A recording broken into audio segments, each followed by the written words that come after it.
Después de 35 años como cirujano cardiovascular, organicé mi fiesta de 40º aniversario en el salón de eventos del Hospital Metropolitano, donde había salvado incontables vidas, rodeado de colegas, amigos y familia que celebraban mi carrera dedicada a reparar corazones rotos. Pero poco antes del brindis, mientras todos reían y conversaban ajenos a lo que estaba a punto de suceder, vi a mi yerno Diego deslizarse silenciosamente hacia la mesa de las copas de champán y con un movimiento tan rápido que casi lo pierdo, verter algo de un pequeño frasco en mi copa, la única marcada con una servilleta bordada con mis iniciales, antes de guardar el frasco en su bolsillo y alejarse como si nada hubiera ocurrido. Mi corazón, ese órgano que había estudiado durante décadas, comenzó a latir con una fuerza que reconocí como adrenalina pura mientras observaba a Diego regresar junto a mi hija Natalia con una sonrisa que ahora me parecía demasiado perfecta, demasiado calculada.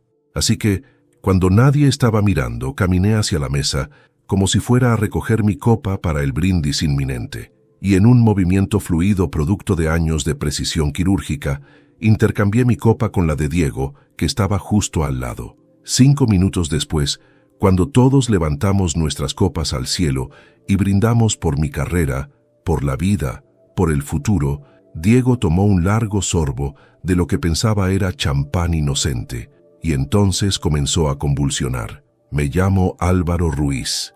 Tengo 60 años, cabello completamente blanco, que contrasta con mi piel todavía bronceada de las vacaciones recientes en la costa, y manos que han sostenido corazones humanos reales, palpitantes, frágiles, mientras decidía en segundos si un paciente viviría o moriría. Soy, o era considerando mi jubilación inminente, uno de los cirujanos cardiovasculares más respetados de la ciudad, con 3 décadas y media de experiencia que incluían más de 2000 cirugías exitosas, innovaciones en técnicas de bypass coronario y el orgullo de haber entrenado a 2 generaciones de cirujanos que ahora salvaban vidas por toda América Latina. Mi esposa Lucía murió hace 5 años de cáncer de páncreas, una enfermedad que ni toda mi experiencia médica pudo detener, dejándome viudo a los 55 con una hija única, Natalia, ahora de 32 años, que se había convertido en el centro de mi universo después de perder al amor de mi vida. Natalia era arquitecta, brillante, hermosa como su madre, con los mismos ojos verdes que me habían enamorado de Lucía 38 años atrás. Y hace 3 años Natalia se había casado con Diego Salazar. Pero antes de continuar, me gustaría saber si te suscribiste al canal y si te gustó el video. Esto me ayuda a ver que me apoyas y disfrutas de mis historias. Ahora, continuemos. Diego Salazar tenía 35 años cuando conoció a Natalia en una conferencia de negocios. Era guapo de esa manera pulida que viene de gimnasios caros y trajes de diseñador, con cabello negro perfectamente peinado hacia atrás, sonrisa de vendedor profesional y un carisma que había seducido a mi hija completamente. Se presentaba como empresario exitoso en importación y exportación, manejaba un BMW último modelo, hablaba de inversiones y oportunidades con la confianza de alguien que había construido su fortuna desde cero, pero yo nunca confié en él. Tal vez era la intuición de un padre sobreprotector, tal vez era algo en sus ojos, demasiado calculadores, demasiado enfocados en evaluar el valor de todo y todos a su alrededor. Cuando Natalia anunció su compromiso, apenas 6 meses después de conocerlo, traté de expresar mis reservas gentilmente. Tómate tu tiempo, hija. El matrimonio es para siempre. Asegúrate de que realmente lo conoces. Pero Natalia estaba enamorada, o lo que ella creía que era amor. Papá, sé que has estado solo desde que mamá murió y que te preocupas por mí, pero Diego es diferente. Me hace feliz de una manera que no he sentido desde que perdimos a mamá. Por favor, confía en mi juicio. ¿Cómo podía negarle eso? Así que me tragué mis dudas, sonreí en la boda, di un discurso emotivo sobre darle la bienvenida a Diego a la familia y observé a mi hija bailar con su nuevo esposo mientras una voz pequeña en mi cabeza seguía susurrando advertencias que elegí ignorar. Hasta esta noche, hasta que vi a Diego, mi yerno, el esposo de mi única hija, el hombre en quien se suponía que debía confiar, verter veneno en mi copa. Las convulsiones empezaron sutilmente. Diego estaba en medio de una conversación con uno de mis colegas, El doctor Mendoza, cuando su mano comenzó a temblar, dejó caer su copa de champán. Luego su rostro se contorsionó, sus ojos se pusieron en blanco y colapsó en el suelo con espasmos violentos que reconocí inmediatamente como signos de envenenamiento severo.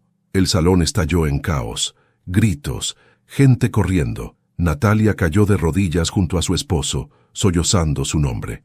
Y yo, con la calma fría que viene de años en salas de emergencia, me arrodillé junto a Diego. Revisé sus signos vitales con dedos que no temblaban a pesar de que acababa de ver a este hombre intentar asesinarme. «¡Alguien llame a una ambulancia!», grité. Aunque sabíamos que estábamos en un hospital, los paramédicos llegarían en segundos. «Diego, ¿me escuchas?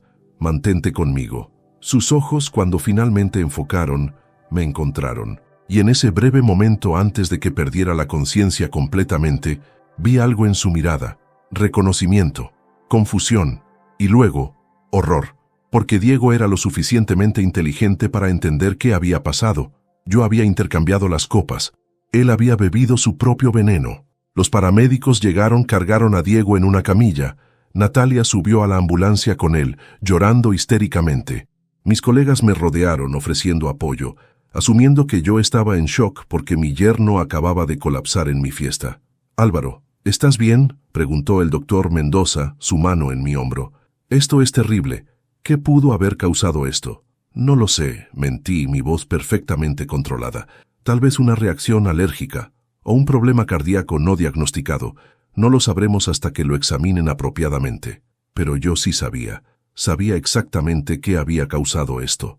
Y ahora tenía que decidir qué hacer con ese conocimiento. ¿Debía decirle a la policía que mi yerno había intentado envenenarme? ¿Que había intercambiado las copas y que Diego estaba muriendo por su propio veneno? ¿Destruir a mi hija con la verdad de que su esposo era un aspirante a asesino? ¿O debía quedarme callado, investigar por mi cuenta y descubrir exactamente por qué Diego Salazar quería matarme? Miré alrededor del salón. La fiesta arruinada, las copas de champán abandonadas, la decoración festiva que ahora parecía macabra bajo las circunstancias. 40 años. Había dedicado 40 años a salvar vidas, y en 5 minutos había condenado a un hombre a muerte con un simple intercambio de copas. Pero no sentía remordimiento, solo una furia fría y una determinación quirúrgica. Diego Salazar había cometido un error fatal. Había subestimado al cirujano cuyo corazón planeaba detener, y ahora yo iba a descubrir exactamente qué secretos oscuros escondía mi yerno. Porque si había aprendido algo en 35 años de cirugía, era esto: cuando abres un cuerpo, siempre encuentras más de lo que esperabas. Y estaba a punto de abrir la vida de Diego Salazar y exponer cada secreto podrido que ocultaba. La ambulancia se alejó con sirenas aullando en la noche, llevándose a Diego hacia la sala de emergencias del mismo hospital donde yo había trabajado durante décadas. Los invitados comenzaron a dispersarse, murmurando condolencias y preocupaciones, asumiendo que la fiesta había terminado en tragedia por causas naturales o algún accidente inexplicable. Mis colegas me ofrecieron quedarse, acompañarme, pero los rechacé gentilmente diciendo que necesitaba estar solo para procesar lo ocurrido. Lo que realmente necesitaba era tiempo para pensar sin interrupciones, para planear mis siguientes movimientos, con la misma precisión meticulosa que aplicaba en el quirófano. Me quedé en el salón vacío después de que todos se fueron, rodeado de globos desinflándose y pancartas celebrando 4 décadas de una carrera que ahora parecía manchada por este momento oscuro. Caminé hacia la mesa donde habían estado las copas de champán. La mayoría ya habían sido retiradas por el personal de limpieza, pero encontré la mía, la que originalmente tenía mis iniciales bordadas en la servilleta, todavía en la mesa, ahora vacía porque Diego la había bebido. Con cuidado, usando otra servilleta para no dejar huellas adicionales, la levanté y la guardé en mi maletín. Evidencia. Si decidía ir a la policía, necesitaría pruebas de que el veneno estaba destinado para mí, pero primero necesitaba entender el panorama completo. ¿Por qué Diego querría matarme? La pregunta giraba en mi mente mientras conducía a casa a través de calles nocturnas casi vacías. No éramos especialmente cercanos. Yo había mantenido una distancia educada desde la boda, pero tampoco habíamos tenido conflictos abiertos. Nunca le había negado nada a Natalia, Nunca había interferido en su matrimonio. Nunca había cuestionado las decisiones de Diego abiertamente. ¿Entonces qué? Cuando llegué a mi casa, una residencia amplia en una zona exclusiva que Lucía y yo habíamos comprado 30 años atrás cuando mi práctica comenzó a prosperar, las luces estaban apagadas. Natalia tenía llave, pero obviamente estaba en el hospital con Diego. Entré al estudio, encendí la lámpara de escritorio y me senté en la silla de cuero donde había pasado incontables noches revisando casos médicos, leyendo investigaciones, planeando cirugías complejas. Esta noche planeaba algo diferente, una investigación sobre mi propio yerno. Abrí mi laptop y comencé donde cualquier investigación moderna comienza. Internet. Busqué Diego Salazar, empresario, importación-exportación. Los resultados fueron escasos. Había un sitio web profesional para Salazar International Trade, con fotos de stock de contenedores de carga y lenguaje corporativo genérico. Pero no había artículos de noticias. No había presencia en redes sociales profesionales. No había el tipo de huella digital que uno esperaría de un empresario exitoso en el siglo XXI. Profundicé más. Busqué registros públicos de empresas. Salazar International Trade estaba registrada, sí, pero la fecha de incorporación era apenas 6 meses antes de que Diego conociera a Natalia. ¿Una empresa de importación y exportación exitosa, construida en solo 6 meses? Posible, pero improbable. Mi teléfono sonó. Natalia. ¿Papá? Su voz estaba quebrada por el llanto. Diego está en cuidados intensivos. Los doctores dicen que fue envenenado. Cianuro. Papá, alguien intentó matarlo en tu fiesta. ¿Cómo es posible? ¿Quién haría algo así? Cianuro. El veneno clásico, rápido y letal. Mi mente médica procesó la información automáticamente. Interfiere con la capacidad de las células para usar oxígeno, causando fallo sistémico rápido. Síntomas incluyen convulsiones, pérdida de conciencia y muerte en minutos si la dosis es suficiente. Diego había bebido casi toda la copa, una dosis que habría sido más que suficiente para matarme a mí. Hija, ¿cómo está ahora?, pregunté, evitando sus preguntas sobre quién y por qué. Estable pero crítico. Le dieron antídoto, nitrito de amilo y algo más. No recuerdo los nombres. Dijeron que tuvo suerte de estar en un hospital cuando pasó. Si hubiera sido en otro lugar, su voz se quebró completamente. Suerte. Qué ironía. Diego había tenido suerte porque había intentado asesinarme en un hospital lleno de médicos capaces de tratar envenenamiento por cianuro. Si su plan hubiera funcionado, si yo hubiera bebido de esa copa, probablemente también habría sobrevivido gracias a la intervención rápida, a menos que la dosis fuera calculada para ser lo suficientemente letal, incluso con tratamiento inmediato. Natalia, necesito preguntarte algo, dije, eligiendo mis palabras cuidadosamente. Diego ha estado actuando extraño últimamente, estresado, preocupado por algo. ¿Por qué preguntas eso? Defensiva inmediatamente. Mi hija siempre había sido protectora de Diego, lo cual ahora entendía era exactamente lo que él había cultivado. Solo trato de entender si alguien tenía razón para querer lastimarlo. Enemigos de negocios, tal vez. Deudas, conflictos. Diego es exitoso, papá. La gente exitosa tiene envidiosos. Pero enemigos que intentarían envenenarlo. Se detuvo. Espera, ¿crees que esto fue dirigido específicamente a él? Los detectives dijeron que el veneno estaba en una copa de champán, pero no saben cuál era originalmente. Pudo haber sido para cualquiera. Es posible, mentí nuevamente. Escucha, quédate con Diego esta noche. Yo vendré mañana por la mañana. Necesitas descansar. No puedo dejarlo, papá. Lo sé. Te amo, hija. Te amo también. Colgué y volví a mi laptop. Necesitaba más información. Comencé a buscar registros financieros, pero como civil sin acceso a bases de datos policiales o gubernamentales, había un límite a lo que podía encontrar legalmente. Necesitaba ayuda. Revisé mi lista de contactos y encontré el nombre que buscaba: Ramón Torres. Ramón era un ex detective de policía que ahora trabajaba como investigador privado. Nos habíamos conocido años atrás cuando testifiqué en un caso de negligencia médica donde Ramón estaba investigando. Habíamos mantenido contacto casual desde entonces. Cervezas ocasionales, conversaciones sobre casos interesantes. Eran las 11 de la noche, pero llamé de todas formas. Ramón contestó al tercer timbrazo. Doctor Ruiz. No esperaba tener noticias tuyas a esta hora. ¿Todo bien? Ramón, necesito tu ayuda.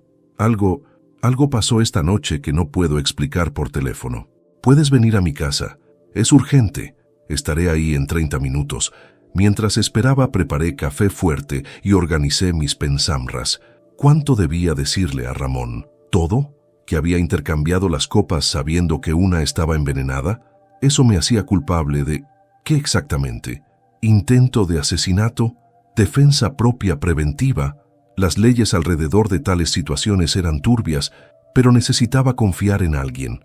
Y Ramón era discreto, experimentado y, más importante, no tenía lealtad hacia Diego. Cuando llegó, con su característico abrigo de detective a pesar del clima cálido y expresión perpetuamente escéptica, le serví café y le conté todo, cada detalle. Ver a Diego verter el veneno, intercambiar las copas, las convulsiones, mi investigación inicial sobre Diego que revelaba nada sustancial. Ramón escuchó sin interrumpir, tomando notas ocasionales en un cuaderno desgastado. Cuando terminé, se reclinó en su silla y me miró con una expresión que no podía descifrar. Doctor Ruiz Álvaro, lo que hiciste fue increíblemente arriesgado y legalmente complicado. Lo sé, pero también entiendo por qué lo hiciste. Instinto de supervivencia. Y ahora tenemos una situación donde tu yerno intentó asesinarte, bebió su propio veneno, y tú tienes conocimiento de un crimen, pero no lo has reportado. ¿Qué debo hacer? Ramón tamborileó sus dedos en la mesa. Primero necesitamos entender por qué Diego querría matarte. Sin motivo, cualquier acusación que hagas parecerá fantasía o paranoia. Segundo, necesitamos evidencia sólida. La copa ayuda, pero necesitamos más. Y tercero, hizo una pausa. Necesitamos hacerlo rápido, porque cuando Diego se recupere, y se recuperará, el cianuro tratado temprano raramente es fatal. Él va a saber que tú sabes, y un hombre desesperado es peligroso. Entonces, ayúdame a investigarlo, profundamente. Finanzas, pasado, conexiones, todo. Va a costar, investigaciones profundas no son baratas. El dinero no es problema. Ramón sonrió sin humor. Pensé que dirías eso. Está bien, dame 48 horas. Tengo contactos en lugares útiles. Veré qué puedo desenterrar sobre Diego Salazar. Se fue poco después de medianoche, dejándome solo con mis pensamientos y el café que ya no necesitaba. La adrenalina me mantendría despierto toda la noche de todas formas. No dormí esa noche. Me quedé en mi estudio, revisando obsesivamente cada interacción que había tenido con Diego durante los últimos 3 años, buscando señales que hubiera pasado por alto, pistas de que el hombre que mi hija amaba era capaz de asesinato. Alrededor de las 6 de la mañana, cuando el sol comenzaba a filtrarse por las ventanas, me di una ducha rápida, me cambié a ropa limpia y conduje al Hospital Metropolitano. La unidad de cuidados intensivos era territorio familiar. Había pasado incontables horas ahí durante mi carrera, consultando en casos críticos, revisando pacientes postoperatorios, pero esta vez entraba no como médico, sino como suegro preocupado del paciente en la cama 7. Las enfermeras me reconocieron inmediatamente, ofreciéndome condolencias por el terrible accidente de anoche. Natalia estaba dormida en una silla junto a la cama de Diego, su cabello desordenado, maquillaje corrido por lágrimas secas. Diego estaba conectado a múltiples monitores, una vía intravenosa en su brazo, máscara de oxígeno sobre su rostro. Sus ojos estaban cerrados, pero los monitores mostraban signos vitales estables. Sobreviviría. Me acerqué silenciosamente, observando al hombre que había intentado matarme. Bajo la luz cruda del hospital, sin su sonrisa de vendedor y trajes caros, Diego se veía ordinario, vulnerable, casi humano, casi digno de compasión, casi. Sus ojos se abrieron lentamente, enfocándose en mí. Por un momento ninguno de los dos habló. El reconocimiento cruzó su rostro. Él sabía que yo sabía. Podía verlo en sus ojos, la comprensión de que su plan había fallado catastróficamente porque yo había sido más rápido, más astuto. Álvaro, murmuró débilmente a través de la máscara de oxígeno. Natalia se despertó con el sonido de su voz, saltando de la silla. Diego, estás despierto. Gracias a Dios, papá, está despierto. Veo eso, dije calmadamente, manteniendo mi expresión neutral. ¿Cómo te sientes, Diego? Como si me hubiera atropellado un camión. Tosió débilmente. ¿Qué pasó? Lo último que recuerdo es brindar y luego... Nada. Mentiroso consumado. Actuaba confundido, víctima inocente de un ataque inexplicable. Pero yo veía la verdad en sus ojos cuando me miraba. Cálculo, evaluación, miedo apenas contenido. Te envenenaron, dijo Natalia, tomando su mano. Cianuro. Los doctores dijeron que fue un milagro que estuvieras en un hospital cuando sucedió. Te salvaron justo a tiempo. ¿Envenenado? Diego fingió shock. ¿Quién? ¿Por qué alguien querría envenenarme? Esa es la pregunta que todos tenemos, dije, mi voz deliberadamente suave, pero con un filo que solo Diego podría detectar. La policía va a querer hablar contigo cuando estés más recuperado, para entender si tienes enemigos, gente que querría verte muerto. Nuestras miradas se encontraron y sostuvieron. Un duelo silencioso. Él sabía que yo sabía. Yo sabía que él sabía que yo sabía. Pero ninguno de los dos podía decir nada con Natalia presente. No tengo enemigos, dijo Diego finalmente, rompiendo el contacto visual. Debo haber sido víctima de algún loco aleatorio. Tal vez alguien puso veneno en varias copas. Tal vez era para otra persona. Tal vez, concordé, aunque ambos sabíamos que era mentira. Natalia, ¿puedes ir a buscar café? Necesitas cafeína. Has estado despierta toda la noche. No quiero dejar a Diego. Solo serán 10 minutos. Yo me quedo con él. Estaré aquí si necesita algo. Natalia vaciló, pero finalmente asintió. Está bien, 10 minutos. ¿Quieres algo, papá? Café negro. Gracias, hija. Cuando la puerta se cerró detrás de ella, el ambiente en la habitación cambió instantáneamente. Diego se quitó la máscara de oxígeno con mano temblorosa. Fuiste tú, dijo sin rodeos. Cambiaste las copas. Sí, ¿cómo supiste? Te vi, vertiendo algo en mi copa. No fue exactamente sutil, Diego. Él se rió amargamente, una risa que terminó en tos dolorosa. Pensé que nadie estaba mirando, maldita sea. Debí haber esperado. Debí haber sido más cuidadoso. Debiste no haber intentado asesinarme en primer lugar. Esa habría sido la decisión más sabia. No tienes idea de en qué estás metido, viejo. Su voz se volvió venenosa, coincidiendo con el cianuro que había intentado usar. No tienes idea de las fuerzas con las que estás jugando. Ilumíname. ¿O qué? ¿Vas a la policía? ¿Les dices que intercambiaste las copas?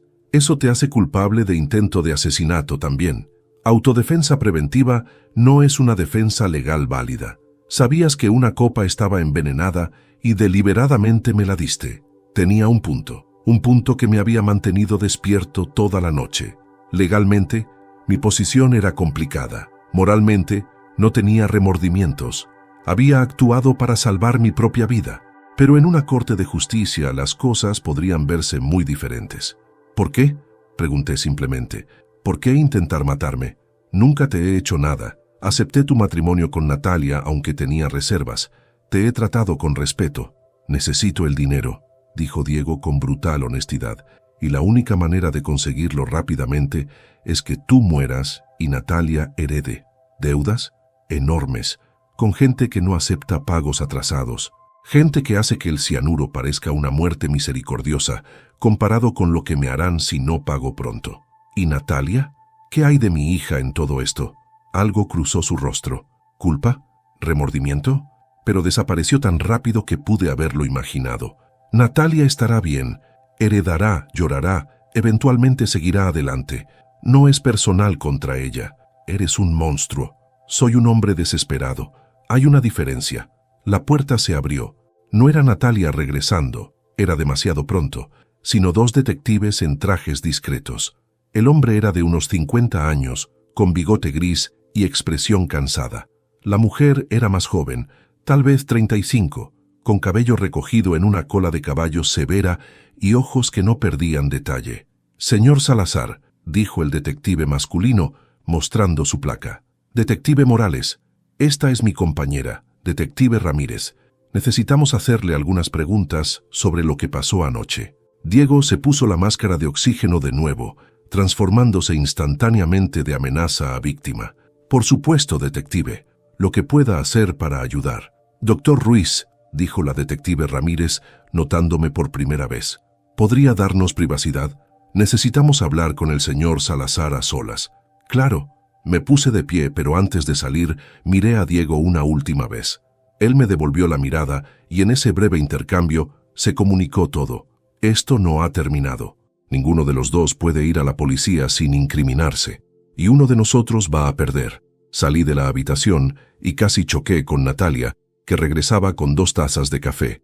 ¿Los detectives?, preguntó, viendo las figuras a través de la ventana de la habitación de Diego. Sí, quieren hablar con él sobre anoche. Papá, estoy asustada. ¿Qué si quien intentó matar a Diego intenta de nuevo? ¿Qué si...? Shh, la abracé, sintiendo su cuerpo temblar contra el mío. Diego va a estar bien. La seguridad del hospital es excelente y estoy seguro de que la policía encontrará a quien hizo esto. Pero mientras reconfortaba a mi hija, mi mente trabajaba en otro nivel completamente. Diego tenía razón sobre una cosa: ir a la policía me incriminaría también. Pero él estaba equivocado sobre otra. Yo no iba a perder este juego, porque tenía algo que él no tenía. Tenía a Ramón Torres investigando cada aspecto de su vida, y tenía 35 años de experiencia tomando decisiones de vida o muerte, bajo presión extrema. Diego Salazar había cometido su primer error al intentar envenenarme. Su segundo error fue sobrevivir, porque ahora sabía exactamente qué tipo de hombre era, y sabía que no se detendría, lo cual significaba que yo tampoco podía detenerme. Mi teléfono vibró. Un mensaje de Ramón. Encontré algo. Grande. Necesitas ver esto. Ahora. Dejé a Natalia en la sala de espera de cuidados intensivos con la promesa de regresar en 1 hora, inventando una excusa sobre documentos médicos que necesitaba revisar en mi antigua oficina del hospital. En realidad, conduje directamente a la oficina de Ramón Torres, ubicada en un edificio de aspecto modesto en el centro de la ciudad, muy lejos de los consultorios elegantes donde solían trabajar mis colegas médicos.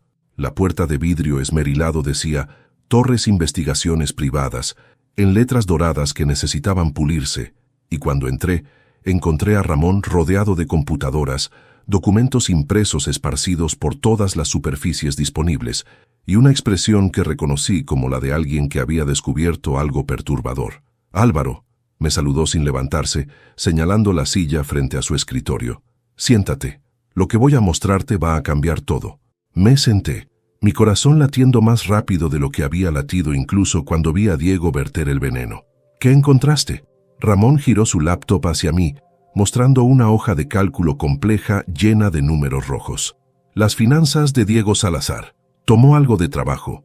Tuve que llamar favores con contactos en bancos, usar métodos que prefiero no detallar, pero esto es lo que descubrí. Diego no solo no es rico, está absolutamente quebrado. ¿Qué tan quebrado? Debe aproximadamente 8 millones de pesos a bancos, prestamistas privados y lo peor, 2 millones a un prestamista llamado el Tiburón Méndez, quien tiene reputación de, digamos, métodos de cobranza poco convencionales que involucran hospitales, y no como paciente. 8 millones. La suma era asombrosa. ¿Cómo acumuló tantas deudas? Varias formas. Primero, su exitosa empresa de importación y exportación es completamente falsa. Salazar International Trade existe en papel, tiene un sitio web bonito, pero no ha importado ni exportado nada nunca. 0 transacciones comerciales legítimas. Es una fachada completa. Entonces, ¿de dónde venía su dinero? ¿El BMW? ¿Los trajes caros? ¿La apariencia de éxito? Préstamos. Diego es un maestro en obtener crédito, tarjetas de crédito maximizadas, préstamos personales de múltiples bancos, dinero de prestamistas privados. Construyó una casa de naipes financiera que parecía sólida desde afuera, pero que estaba a punto de colapsar, y colapsó hace aproximadamente 6 meses, justo cuando se casó con Natalia. Exactamente. Mira estas fechas. Ramón señaló líneas específicas en la hoja de cálculo. Diego conoció a Natalia hace 3 años y medio. En ese momento sus deudas eran manejables, tal vez 2 millones, pero entonces comenzó a apostar. Casinos, apuestas deportivas, póker de altas apuestas, y perdió. Constantemente. Agregó otros 4 millones en deudas de juego en solo 2 años. Dios mío. Luego, cuando los bancos dejaron de prestarle, recurrió a prestamistas privados. El Tiburón Méndez le dio 2 millones hace 1 año, con intereses del 20% mensual. Haz las matemáticas. Diego ahora le debe probablemente 3 millones a Méndez solo. Mi mente médica, acostumbrada a procesar información compleja rápidamente, comenzó a armar el panorama completo. Así que se casó con Natalia sabiendo que estaba en bancarrota, sabiendo que necesitaba dinero desesperadamente. Peor que eso, Ramón sacó otro documento. Mira esto, es una búsqueda que hice sobre el patrimonio público registrado a tu nombre. Propiedades, inversiones, cuentas bancarias que aparecen en declaraciones de impuestos. Álvaro, eres rico, mucho más rico de lo que yo sabía. Lucía y yo fuimos cuidadosos con el dinero. Invertimos sabiamente. Y mi práctica quirúrgica fue muy lucrativa durante décadas. Tu patrimonio neto estimado es aproximadamente 15 millones de pesos. Propiedades, inversiones, cuentas de retiro, y según tu testamento, que es documento público, Natalia es tu única heredera. La revelación me golpeó como un puñetazo. Diego sabía exactamente cuánto valía.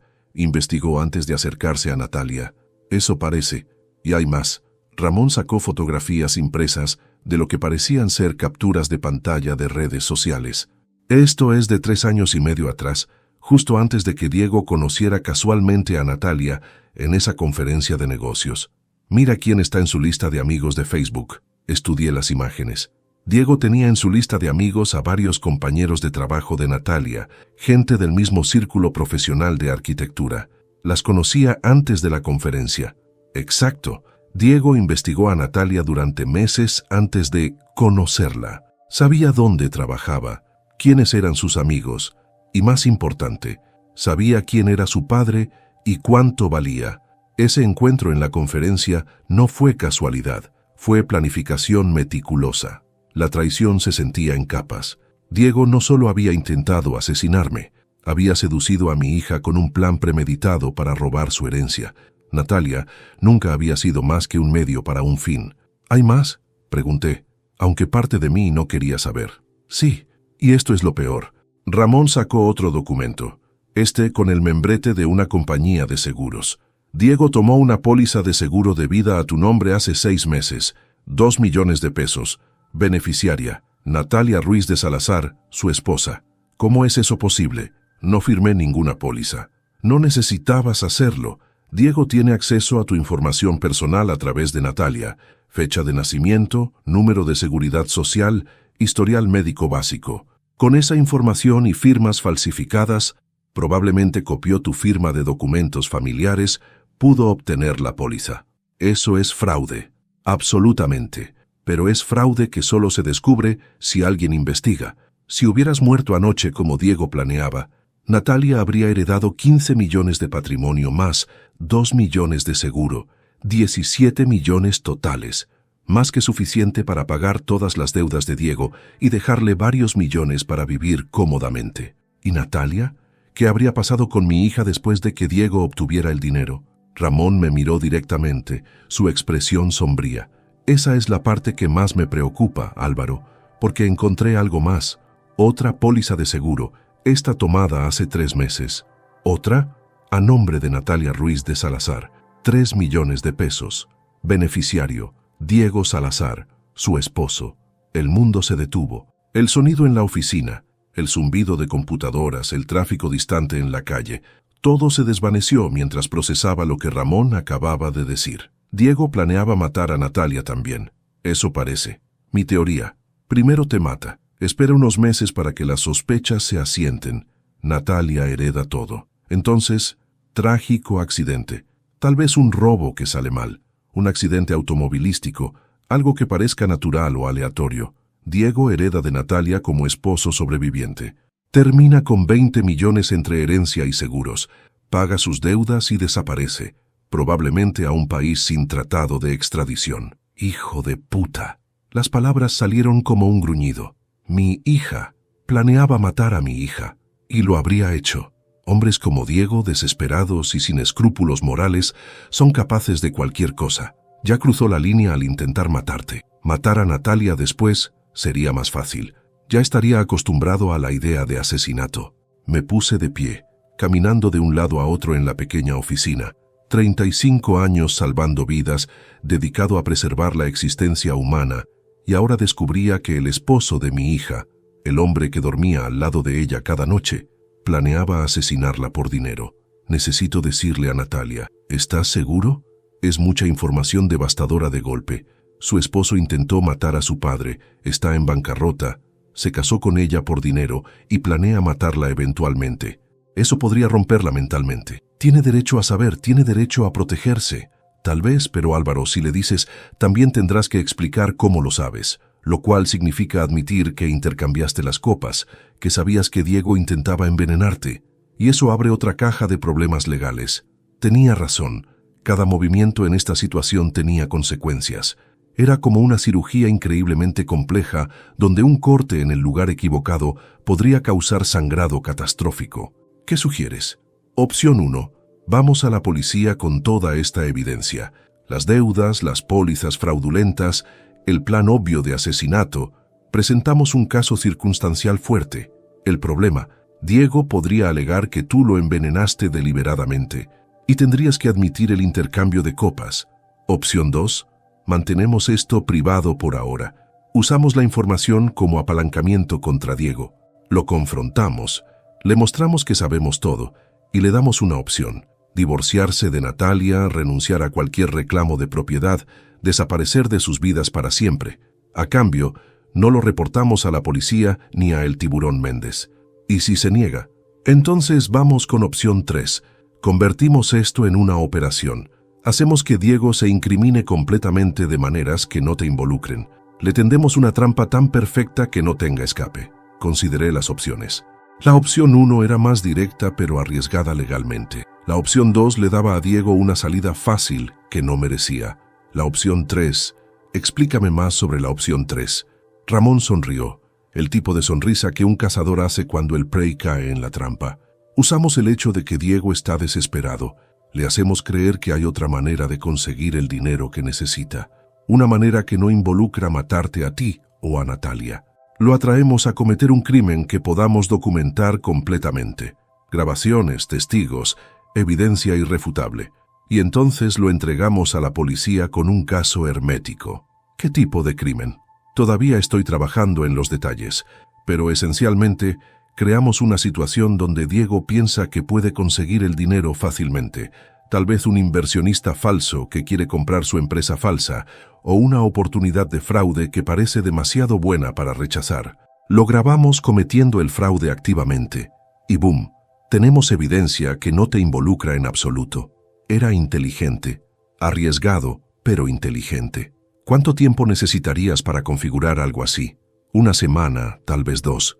Mientras tanto, Diego está en el hospital recuperándose. Eso nos da tiempo. Mi teléfono vibró. Natalia. Papá, ¿dónde estás? Los detectives quieren hablar contigo también. Tengo que irme, dije a Ramón. La policía quiere interrogarme sobre anoche. Ten cuidado con lo que dices. No admitas haber visto a Diego poner algo en tu copa. No admitas haber intercambiado copas. Mantén todo vago. Estabas distraído saludando invitados. No viste nada inusual. Estás tan sorprendido como todos por lo que pasó. ¿Entendido? Mientras conducía de regreso al hospital, mi mente procesaba toda la información. Diego Salazar no era solo un hombre desesperado tratando de resolver problemas financieros. Era un depredador calculador que había planeado meticulosamente destruir mi familia por dinero. Había seducido a mi hija como parte de un plan de largo plazo para robar y eventualmente asesinar. Y lo peor, casi había funcionado. Si yo no hubiera estado mirando en el momento exacto, cuando vertió el veneno, si mi instinto quirúrgico no hubiera reaccionado con la velocidad que solo décadas de tomar decisiones en fracciones de segundo podían producir, estaría muerto ahora. Y Natalia sería la siguiente. Pero había cometido un error. Había subestimado al cirujano cuyo corazón quería detener. Y ahora yo haría lo que había hecho durante 35 años. Diagnosticar el problema, planear el procedimiento y ejecutar con precisión quirúrgica. Diego Salazar estaba a punto de descubrir que enfrentarse a un cirujano no era como enfrentarse a un hombre ordinario. Nosotros estamos entrenados para abrir cuerpos, encontrar qué está podrido y cortarlo. Los detectives Morales y Ramírez me esperaban en una sala de conferencias privada del hospital. el mismo tipo de habitación donde solía reunirme con familias para discutir resultados de cirugías. Me senté frente a ellos con la calma profesional que había perfeccionado durante décadas de dar noticias difíciles, consciente de que cada palabra que dijera sería analizada, cada expresión facial evaluada por estos investigadores entrenados para detectar mentiras. «Doctor Ruiz», comenzó el detective Morales, abriendo una libreta desgastada. «Entendemos que la fiesta de anoche era en su honor. ¿Puede describir todo lo que recuerda sobre los eventos que llevaron al colapso del señor Salazar?» «Por supuesto. Era una celebración para marcar 40 años desde que comencé mis estudios de medicina. Había aproximadamente 60 invitados, colegas, amigos, algunos familiares. Todo fue normal hasta el brindis. Diego, mi yerno, estaba conversando con otros invitados, parecía estar bien, y luego repentinamente colapsó. Comenzó a convulsionar. Como médico, inmediatamente reconocí que era algo serio. Ayudé a estabilizarlo hasta que llegaron los paramédicos. ¿Notó algo inusual antes del colapso? ¿Alguien actuando de manera sospechosa cerca de las bebidas?», preguntó la detective Ramírez, sus ojos penetrantes estudiándome. Aquí estaba el momento crucial. Mentir a la policía era un crimen, pero decir la verdad completa me incriminaría. Elegí un camino intermedio, verdades selectivas. Honestamente, estaba ocupado saludando a muchos invitados. Es posible que alguien se acercara a la mesa de bebidas sin que yo lo notara. Había mucha gente moviéndose. ¿Qué hay de su relación con el señor Salazar? ¿Algún conflicto reciente? ¿Desacuerdos financieros? Diego y yo tenemos una relación cordial, pero no especialmente cercana. Es el esposo de mi hija. Lo respeto en ese rol, pero no somos amigos íntimos. No ha habido conflictos que yo sepa, y ciertamente no desacuerdos financieros. Nuestras finanzas son completamente separadas. Mentira técnica. Diego había tomado pólizas de seguro fraudulentas, pero oficialmente yo no sabía eso todavía. ¿Sabe de alguien que quisiera hacerle daño a usted o al señor Salazar? Morales se inclinó hacia adelante ligeramente. No puedo pensar en nadie. Soy cirujano jubilándome. No tengo enemigos que conozca. Y Diego, bueno, tendrían que preguntarle sobre su vida profesional, pero Natalia, mi hija, nunca ha mencionado nada preocupante. La detective Ramírez consultó sus notas. El análisis toxicológico confirmó cianuro, una dosis que habría sido letal sin intervención inmediata. ¿Tiene acceso a cianuro en su trabajo, doctor Ruiz? Ahí estaba, la pregunta diseñada para evaluar si yo era sospechoso. No, el cianuro no se usa en procedimientos cardiovasculares modernos. No tengo acceso a él en el hospital ni razón para tenerlo. ¿Y el señor Salazar? ¿Sabría él cómo obtener cianuro? No tengo idea. Tendría que preguntárselo a él. Morales cerró su libreta. Una última pregunta, doctor Ruiz. ¿Quién se beneficiaría de su muerte? La pregunta me congeló por un segundo. Ellos ya estaban investigando motivos financieros. Mi hija Natalia es mi única heredera, pero la idea de que ella o Diego tendrían algo que ver con esto es absurda. Natalia me ama, y Diego estaba tan cerca de la muerte como cualquiera podría estar. ¿Por qué envenenarse a sí mismo? A menos que no fuera para él, dijo Ramírez suavemente. A menos que hubiera un error, copas intercambiadas accidentalmente. Mi corazón latió más fuerte, pero mantuve mi expresión neutral. ¿Están sugiriendo que el veneno era para mí?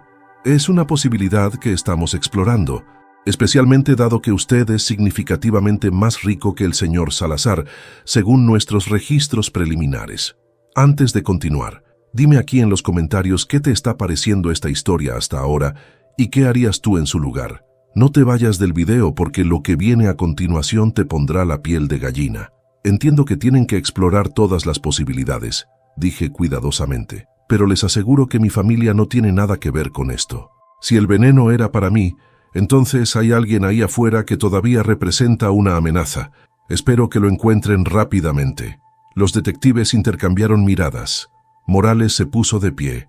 Eso es todo por ahora, doctor Ruiz. Estaremos en contacto si tenemos más preguntas y por favor no salga de la ciudad en las próximas semanas. Cuando salieron, me permití un momento de respiración profunda. Había navegado el interrogatorio sin incriminarme, pero estaba claro que los detectives sospechaban que el veneno era para mí, lo cual significaba que eventualmente comenzarían a investigar quién se beneficiaría de mi muerte. Y eso llevaría directamente a las pólizas de seguro fraudulentas. El tiempo se estaba acabando. Necesitaba actuar rápido. Regresé a la habitación de Diego. Natalia estaba ahí, sosteniendo su mano, luciendo exhausta pero aliviada de que su esposo estuviera despierto y estable. Diego me vio entrar y su expresión se endureció casi imperceptiblemente. «Natalia», dije suavemente, «¿podrías darme un momento a solas con Diego? Hay algo médico que necesito discutir con él». «¿Médico? Papá, tú no eres su doctor. Lo sé, pero tengo experiencia con casos de envenenamiento de mi tiempo en emergencias. Solo quiero asegurarme de que entiende su tratamiento de recuperación». Era una excusa débil, pero Natalia estaba demasiado cansada para cuestionarla. «Está bien. Necesito llamar al trabajo de todas formas, decirles que no iré esta semana. Estaré afuera». Cuando se fue, cerré la puerta y me acerqué a la cama de Diego. Mantuve mi voz baja pero clara. «Los detectives están empezando a darse cuenta de que el veneno era para mí, no para ti». «Bien». Diego sonrió débilmente. «Que investiguen. No encontrarán nada que me conecte con cianuro. Tal vez no, pero encontrarán las pólizas de seguro, la que tomaste a mi nombre sin mi consentimiento y la que tomaste a nombre de Natalia». Vi el pánico cruzar su rostro por un segundo antes de que recuperara el control. «No sé de qué hablas». «Por favor, contraté a un investigador privado, Ramón Torres. Conoce su trabajo. Encontró todo. Tus deudas de 8 millones, tu empresa falsa, tus problemas de juego, el tiburón Méndez, las pólizas fraudulentas, todo». Diego cerró los ojos. «Maldita sea. Y lo mejor, o lo peor, dependiendo de tu perspectiva, es que también encontró evidencia de que planeabas matar a Natalia después de que heredara mi dinero. Eso no es verdad. La póliza de 3 millones a nombre de Natalia con tú como beneficiario dice lo contrario». «¿Cuál era el plan, Diego? Esperar 6 meses después de mi muerte, tal vez 1 año, y entonces organizar un accidente trágico para mi hija? ¿Robo que sale mal? ¿Accidente automovilístico? Tal vez otro envenenamiento que esta vez parecería suicidio por depresión después de perder a su padre? No iba a lastimar a Natalia. Mentiroso. Estabas dispuesto a matarme, tu suegro, el padre de tu esposa. ¿Por qué detendría eso de matarla a ella también cuando se interpusiera entre tú y 20 millones? Diego abrió los ojos, mirándome con una mezcla de odio y desesperación. «No tienes pruebas de nada. Las pólizas de seguro pueden explicarse. Soy su esposo. Es normal asegurar nuestras vidas, y tus teorías sobre mis intenciones son solo eso. Teorías. Tal vez. Pero aquí está la situación. Los detectives van a encontrar esas pólizas eventualmente. Van a investigar tus finanzas. Van a descubrir que estás quebrado y desesperado. Y van a llegar a las mismas conclusiones que yo, especialmente cuando les muestre evidencia de que la copa envenenada era originalmente para mí. No tienes esa evidencia. Dijiste que me viste verter algo, pero eso es tu palabra contra la mía. Y tú intercambiaste las copas. Eso te hace culpable de intento de asesinato también. Cierto, pero aquí está la diferencia. Yo tengo la copa original con mis iniciales que tú bebiste.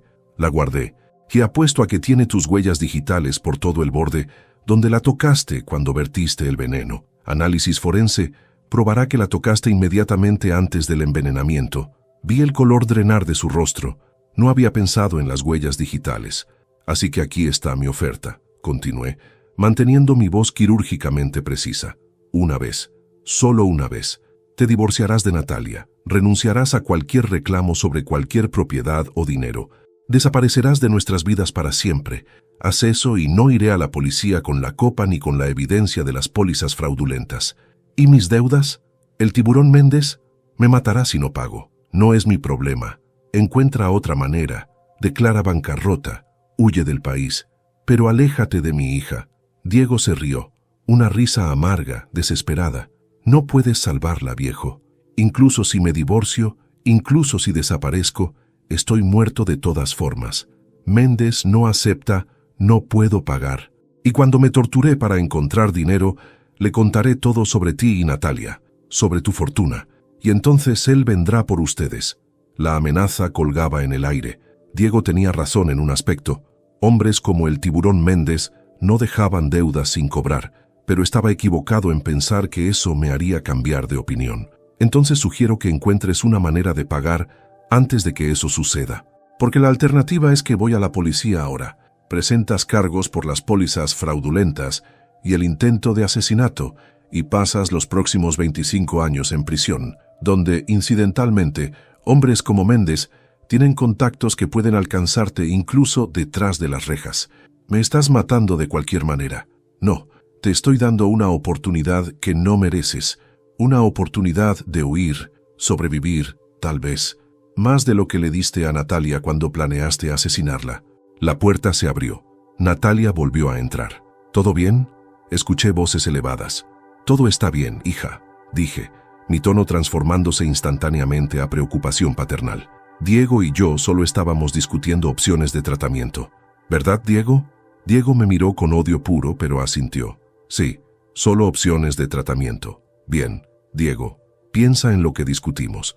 Tienes hasta mañana para decidir. Salí de la habitación dejando a Diego con sus pensamientos venenosos y mi hija con un hombre que quería matarla, pero no por mucho tiempo, porque si Diego rechazaba mi oferta, y sospechaba que lo haría, porque hombres desesperados raramente toman el camino sensato, entonces implementaría el plan de Ramón, y esta vez Diego Salazar no escaparía. Esa noche, después de convencer a Natalia de que fuera a casa a ducharse y descansar, mientras yo me quedaba con Diego para monitorear su recuperación desde una perspectiva médica, me senté en la cafetería del hospital con una taza de café que no tocaba y mi teléfono en la mano. Tenía que tomar una decisión que me había estado atormentando desde que Ramón reveló las pólizas de seguro. ¿Cuándo y cómo decirle a Natalia la verdad sobre su esposo? Como padre, cada instinto me decía que debía protegerla del dolor, pero como cirujano, sabía que a veces la única manera de salvar una vida es causar dolor primero. El escalpelo debe cortar antes de que pueda sanar. Natalia necesitaba saber que el hombre con quien compartía cama era un asesino planificando su muerte. Pero ¿cómo le dices eso a tu hija sin destruirla? Mi teléfono vibró. Un mensaje de Ramón. Encontré algo más. Crítico. ¿Puedes venir a mi oficina? No por teléfono. Conduje a través de la ciudad oscurecida, las calles vacías a las 11 de la noche, excepto por taxis ocasionales y trabajadores del turno nocturno. La oficina de Ramón estaba iluminada, y cuando entré, su expresión me dijo que lo que había encontrado no era bueno. ¿Qué es?, pregunté sin preámbulo. Hackeé el teléfono de Diego. Bueno, técnicamente contraté a alguien que lo hackeó. No preguntes cómo. Es mejor que no sepas los detalles legales. Pero Álvaro, lo que encontré, Ramón parecía genuinamente perturbado, lo cual era decir algo para un ex detective que había visto lo peor de la humanidad. Giró su laptop. En la pantalla había mensajes de texto entre Diego y un contacto guardado como B. Los mensajes eran de hace 2 años, antes de que Diego se casara con Natalia. P. Ya está enamorada. Diego. Completamente. Es patética. Cree cada palabra que digo. V. ¿Cuándo es la boda? Diego. 6 meses. Necesito asegurarme de que el viejo confíe en mí primero. No puedo apresurarlo. V. Odio esto. Odio que tengas que tocarla. Diego. Es trabajo, mi amor. Nada más. Tú eres la única que importa. B. Más te vale. Cuando tengas el dinero y ella esté muerta, nos iremos a las Bahamas como prometiste. Mi estómago se revolvió. ¿Quién es B? Valeria Cortés, 30 años, modelo, influencer en redes sociales. Y según estos mensajes, la amante de Diego desde hace 5 años, desde mucho antes de que conociera a Natalia. Ramón abrió otra ventana, mostrando el perfil de Instagram de Valeria. Era hermosa de esa manera artificial de redes sociales, cabello rubio obviamente teñido, labios inflados con rellenos, cuerpo esculpido por cirugía plástica y gimnasios caros. Sus fotos mostraban una vida de lujo, yates, playas tropicales, restaurantes elegantes. ¿Diego la estaba manteniendo? ¿Con dinero prestado? Sí. Mira estos registros bancarios. Ramón mostró transferencias mensuales de Diego a Valeria. 10,000, 15,000, 20,000 pesos por mes durante años. Estaba financiando su estilo de vida completamente, lo cual explica parte de sus deudas masivas. Y Natalia nunca supo. Al parecer no. Diego era cuidadoso. Pero aquí está lo peor. Sigue leyendo los mensajes. Vea los de hace 3 meses. Desplacé hacia abajo. Los mensajes recientes eran aún más perturbadores. Valeria, ¿por qué está tomando tanto tiempo? Dijiste que el viejo estaría muerto hace meses. Diego, Es más complicado de lo que pensé. Es cirujano. Está rodeado de médicos todo el tiempo. Tiene que parecer natural. Valeria, pues hazlo parecer natural. Estoy cansada de esperar. Estoy cansada de verte con esa mujer. Diego, pronto, mi amor. Ya tengo el cianuro. Solo necesito el momento perfecto. Su fiesta de aniversario sería ideal. Público, muchas personas, fácil culpar a un atacante aleatorio. Valeria, ¿y después? Diego, espero 6 meses. Dejo que Natalia herede. Entonces ella tiene un accidente. Tú y yo desaparecemos con 20 millones. Valeria, no puedo esperar para que todo esto termine. Te amo. Diego, te amo también. Pronto estaremos en las Bahamas bebiendo champán mientras el mundo piensa que soy un viudo destrozado. Las palabras nadaban frente a mis ojos. Diego no solo había planeado esto, lo había planeado con una cómplice que estaba igualmente involucrada. Valeria sabía sobre el plan de asesinato, había estado presionándolo para ejecutarlo. Era conspiración para cometer asesinato en el sentido más literal. ¿Dónde está Valeria ahora?, pregunté, mi voz peligrosamente calmada. Esa es la pregunta interesante. Desapareció hace 2 días. Cerró su apartamento, canceló sus contratos de modelaje, se fue del país. Voló a las Bahamas la mañana después de tu fiesta. Entonces ella sabe que el plan falló. Debe saber. Diego probablemente la contactó desde el hospital y ella huyó antes de que la policía pudiera conectar los puntos. ¿Pueden las autoridades extraditar desde las Bahamas?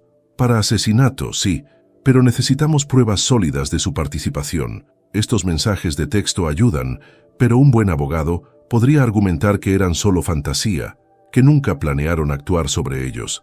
Necesitaríamos más. Me senté pesadamente en una silla.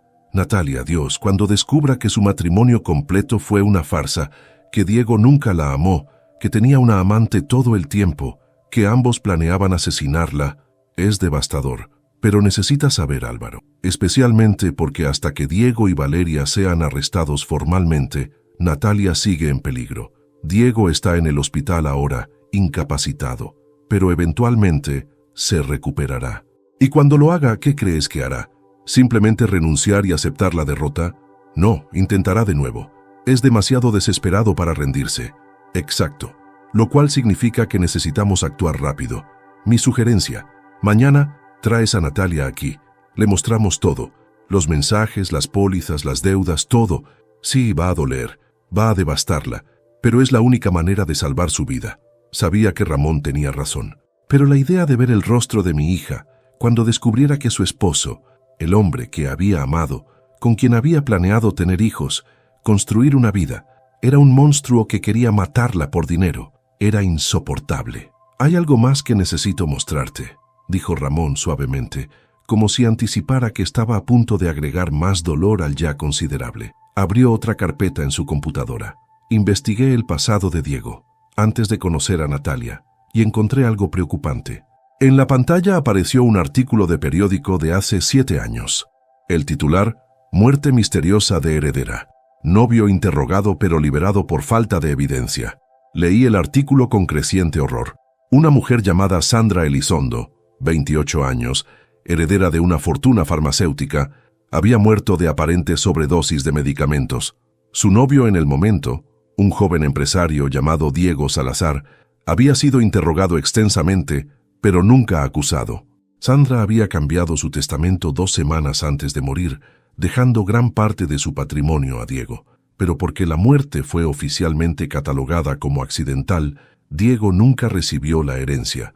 La familia de Sandra luchó el testamento exitosamente, argumentando influencia indebida. Diego ya hizo esto antes, susurré. Ya mató antes. Eso parece. No pude probarlo definitivamente. El caso fue cerrado. Pero el patrón es idéntico. Hombre atractivo seduce a mujer rica. La convence de cambiar su testamento. Ella muere convenientemente. Él intenta heredar. La única diferencia es que esa vez no funcionó. La familia peleó. Así que esta vez Diego fue más inteligente. Se casó con Natalia legalmente, haciéndolo heredero automático como esposo, y planeó matar primero al padre, dejando que Natalia heredara primero, luego matarla a ella. ¿La policía sabe sobre Sandra Elizondo? No todavía, pero debería decírseles. Establece un patrón de comportamiento. hace el caso contra Diego mucho más fuerte. Mi teléfono sonó. Natalia. ¿Papá? ¿Todavía estás en el hospital? No, hija. Salí a tomar aire. ¿Qué pasa? Diego me llamó. Está actuando extraño. Sigue diciendo que necesita hablar conmigo sobre algo importante, que tiene que confesar algo antes de que sea demasiado tarde. Papá, estoy asustada. ¿Qué crees que quiere decir? Mierda. Diego estaba a punto de intentar controlar la narrativa. Probablemente planeaba confesar parte de la verdad, tal vez las deudas, tal vez algunos de sus crímenes, pero enmarcándose como víctima, manipulando a Natalia para que lo perdonara o al menos no lo entregara a la policía. Natalia, no vayas a verlo esta noche. Espera hasta mañana. ¿Por qué?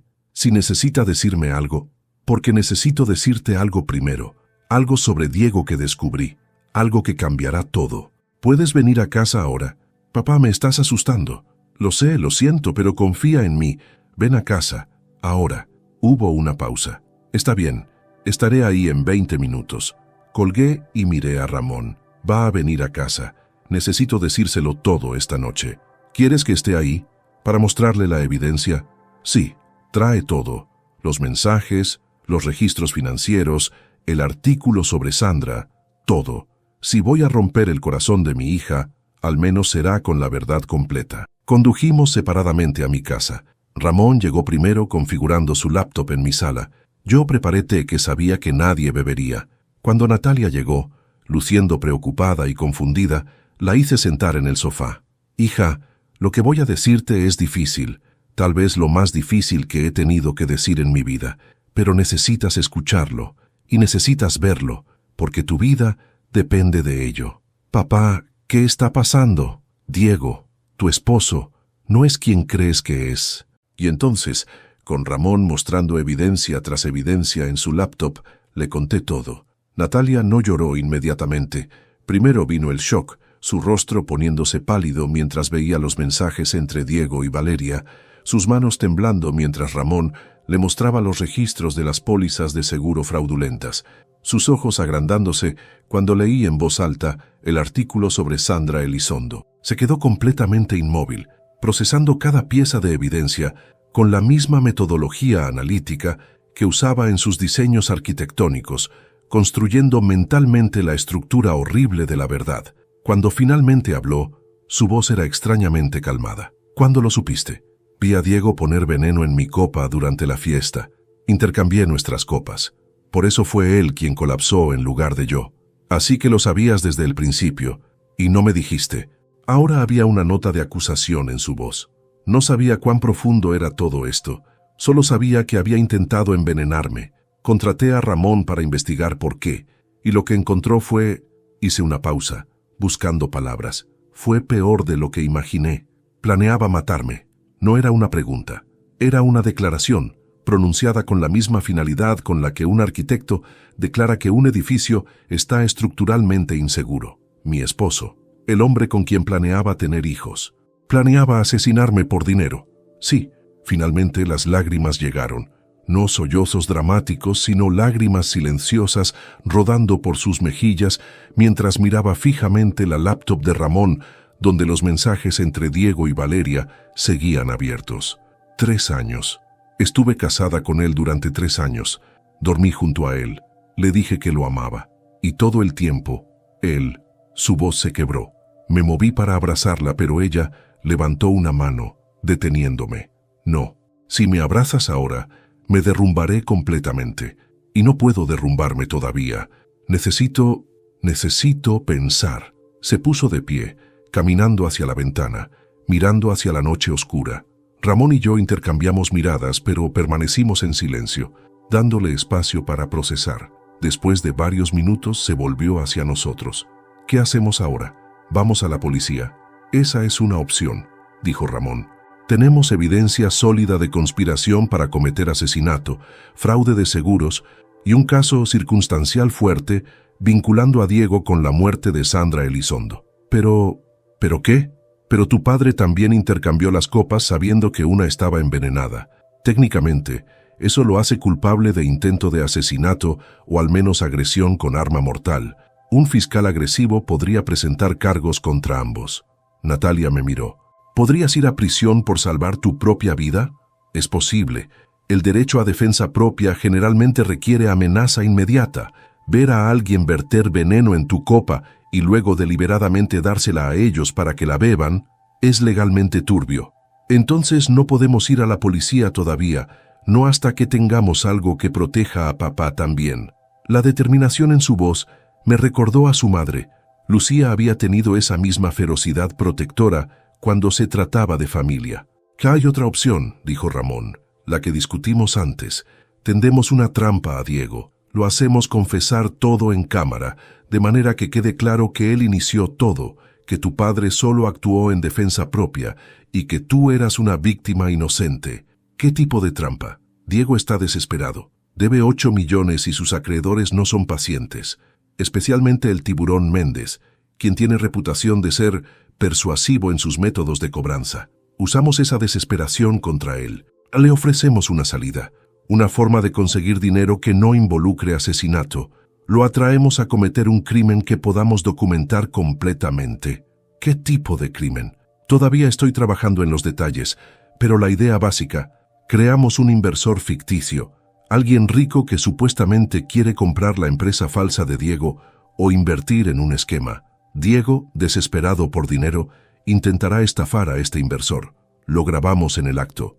Luego usamos esa evidencia para forzarlo a confesar todo, los asesinatos planeados, Valeria, Sandra Elizondo, todo». Natalia consideró esto. «¿Y si no funciona? ¿Y si Diego sospecha que es una trampa? Entonces vamos con el plan B. Tu padre va a la policía, confiesa el intercambio de copas, presenta toda nuestra evidencia contra Diego y deja que los abogados peleen los detalles legales. Pero preferiría evitar eso si es posible». «Yo también», dije, «no solo por razones legales». «Natalia, sé que esto es devastador, pero necesitas entender algo. Diego sigue siendo peligroso. Está en el hospital ahora, debilitado, pero se recuperará, y cuando lo haga, intentará de nuevo», terminó Natalia, «porque todavía debe el dinero, todavía necesita una solución». «Exactamente. Lo cual significa que hasta que esté detrás de las rejas, tú y yo estamos en peligro». El teléfono de Natalia comenzó a sonar. «Diego». Ella miró la pantalla, su expresión endureciéndose. «No contestes», advertí. «No, voy a contestar porque tengo una idea», respondió poniendo el altavoz. «¿Diego?» «Natalia, gracias a Dios. Necesito verte. Ahora. Es urgente». Su voz sonaba débil, desesperada. El acto perfecto del esposo vulnerable necesitando a su esposa. «¿Qué es tan urgente que no puede esperar hasta mañana? Estoy exhausta. Necesito contarte algo. Sobre tu padre. Algo que descubrí que te pondrá en peligro. Por favor, ven al hospital. Te lo explicaré todo». Ramón y yo nos miramos. Diego estaba intentando voltear la narrativa, pintarme como la amenaza. «¿Qué hay sobre mi padre?»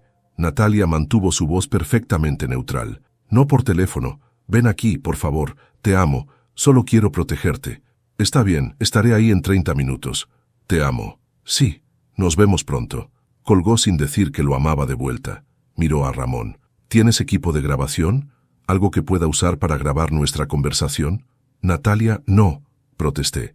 «Es demasiado peligroso. Está en el hospital, pero sigue siendo capaz de lastimarte. Está conectado a monitores y debilitado por envenenamiento casi fatal. No es amenaza física en este momento. Y esta podría ser nuestra mejor oportunidad de conseguir una confesión. Está vulnerable, asustado. Si juego bien esto, puedo hacer que admita todo». Ramón sacó un pequeño dispositivo de su maletín. «Micrófono oculto.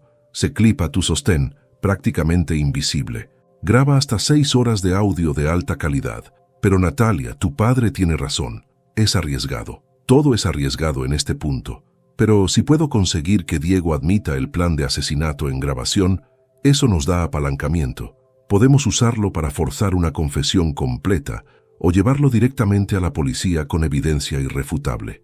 ¿Y si sospecha? ¿Si descubre el micrófono? Entonces improviso.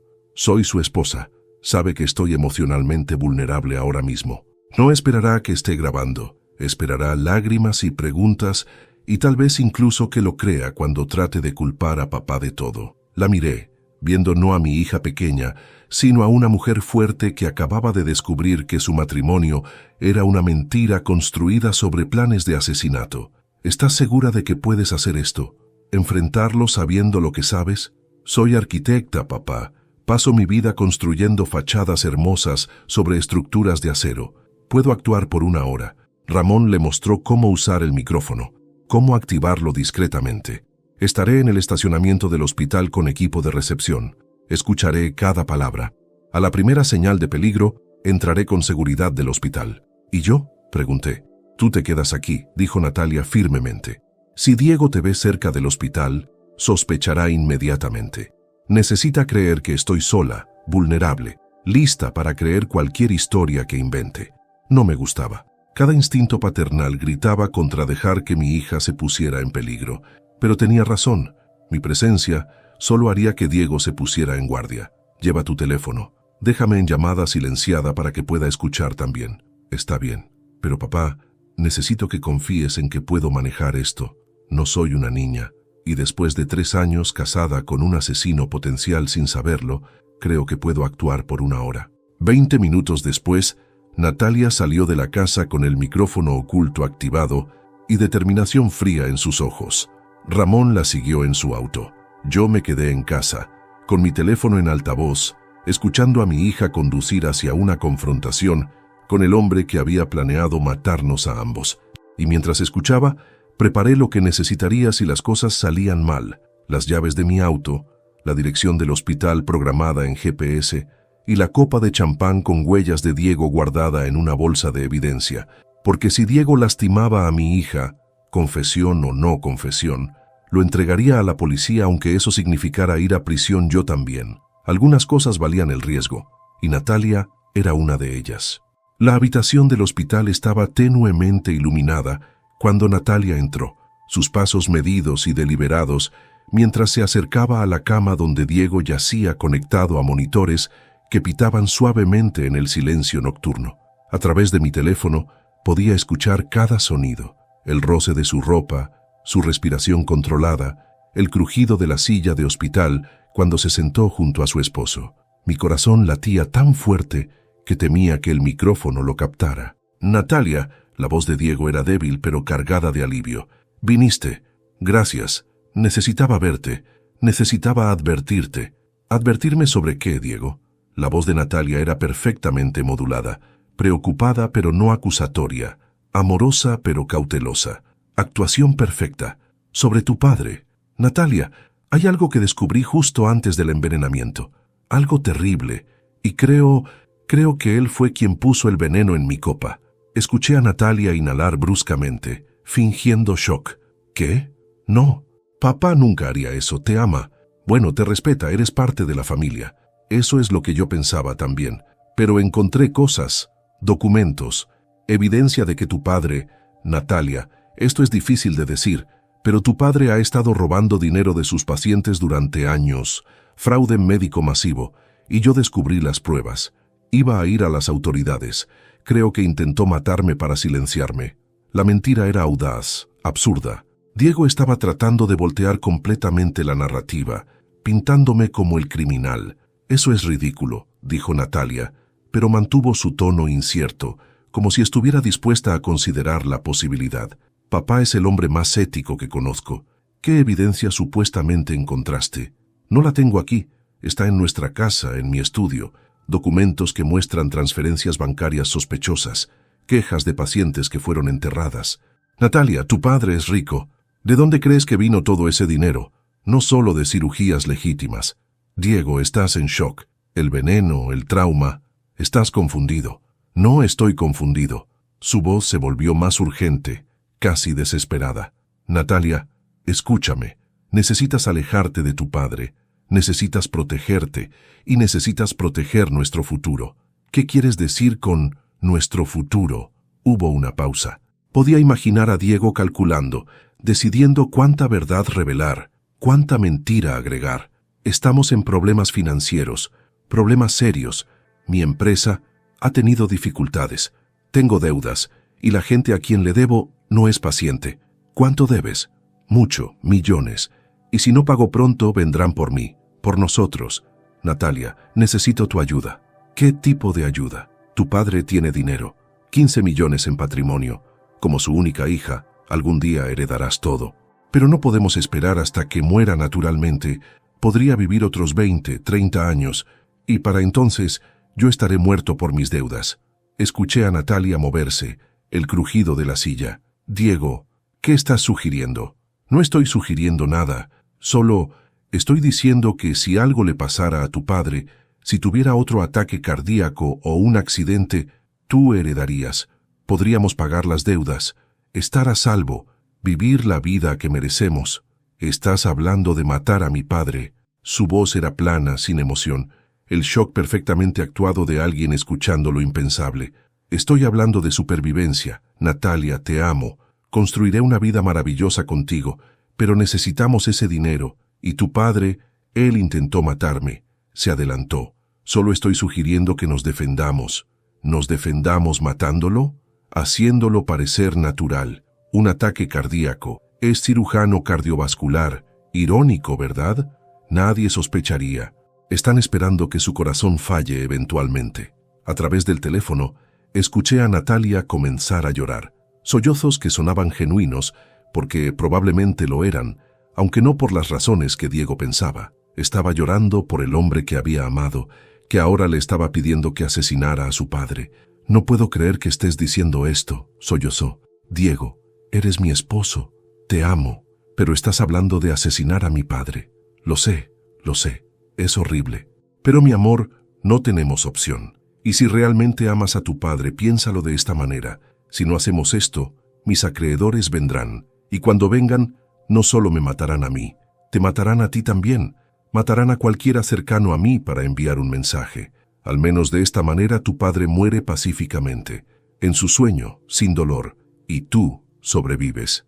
Y después de que herede, después vivimos, pagamos las deudas, tal vez nos mudamos a otro país, comenzamos de nuevo. Tenemos los hijos que siempre quisimos. Natalia, te daré la vida que mereces, solo necesito que confíes en mí, que me ayudes con esto. ¿Cómo se supone que mate a mi propio padre? No tú directamente. Yo me encargaré de los detalles. Solo necesito que no interfieras. Que cuando suceda actúes sorprendida, devastada, la hija doliente. ¿Puedes hacer eso por mí? ¿Por nosotros? El silencio se extendió. Podía imaginar a Natalia mirando al hombre con quien se había casado, viendo finalmente al monstruo detrás de la máscara. Diego, dijo finalmente, su voz temblando pero controlada. Hay algo que necesito saber. Antes de que pueda siquiera considerar esto, ¿alguna vez me amaste, aunque sea un poco? ¿O siempre fue solo sobre el dinero? Otra pausa, más larga esta vez. Te amo a mi manera, dijo Diego finalmente. Pero sí, el dinero fue parte de por qué me acerqué inicialmente. Investigué a tu familia. Supe que tu padre era rico. Supe que serías una buena inversión. Pero Natalia, con el tiempo, desarrollé sentimientos reales. No es solo sobre el dinero ya. ¿Qué hay de Valeria? Escuché a Diego ahogarse. ¿Cómo sabes sobre Valeria? He sabido durante meses. Encontré mensajes en tu teléfono. Vi las transferencias bancarias. Sé que has estado manteniendo a otra mujer durante nuestro matrimonio completo. Así que no me mientas ahora. ¿La amas? Es complicado. No es complicado, es simple. ¿La amas más que a mí? Valeria y yo tenemos historia. Pero tú eres mi esposa. Tú eres mi futuro, hasta que tengas el dinero de mi padre. ¿Y entonces qué? ¿Tengo un accidente conveniente también? ¿Como Sandra Elizondo? Otro ahogo. ¿Cómo sabes sobre Sandra? Porque no soy estúpida, Diego. Investigué tu pasado después de encontrar los mensajes de Valeria. Sandra murió de sobredosis hace 7 años. 2 semanas después de cambiar su testamento para dejarte todo. ¡Qué coincidencia! Eso fue diferente. Sandra era inestable. Tenía problemas de adicción. Su muerte fue accidental. Como la mía sería accidental. Como la muerte de mi padre sería un ataque cardíaco natural.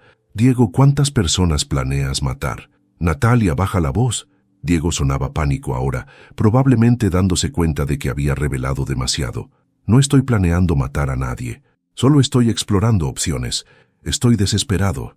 La gente desesperada dice cosas que no piensa realmente. Oh, creo que lo piensas. De hecho, sé que lo piensas, porque tengo los mensajes entre tú y Valeria, donde discuten exactamente este plan, donde ella te presiona para terminar el trabajo, donde planean mudarse a las Bahamas con 20 millones después de que mi padre y yo estemos muertos. Silencio completo. Luego, la voz de Diego cambió, de desesperación a algo frío, calculador. ¿Cuánto tiempo has sabido? Acabo de descubrirlo esta noche. Papá me mostró todo. Las pólizas de seguro que tomaste fraudulentamente, tus deudas, tu empresa falsa, Valeria, Sandra, todo. Maldita sea. Escuché movimiento, como si Diego estuviera tratando de sentarse en la cama. Entonces, ¿qué? ¿Viniste aquí para confrontarme? ¿Para hacerme confesar mientras grabas la conversación? Mi corazón se detuvo. Él sabía. No sé de qué hablas, dijo Natalia, pero había un temblor en su voz ahora, miedo real filtrándose. Por favor, tu padre es cirujano. Probablemente tiene conexiones con investigadores privados, tecnología de vigilancia. Apuesto a que estás grabando esto ahora mismo. Apuesto a que él está escuchando. Diego, no importa. Su voz se volvió dura, amenazante. Porque incluso si tienes grabaciones, incluso si tienes evidencia, no puedes usarla sin incriminar a tu padre también. Él intercambió las copas. Él me envenenó. Si vas a la policía, ambos vamos a prisión. Tal vez, pero al menos estarás detrás de las rejas donde no puedes lastimar a nadie más. ¿Crees que las barras me detendrán? ¿Crees que el tiburón Méndez no tiene conexiones en prisión? Si voy, me aseguraré de que tu padre vaya conmigo.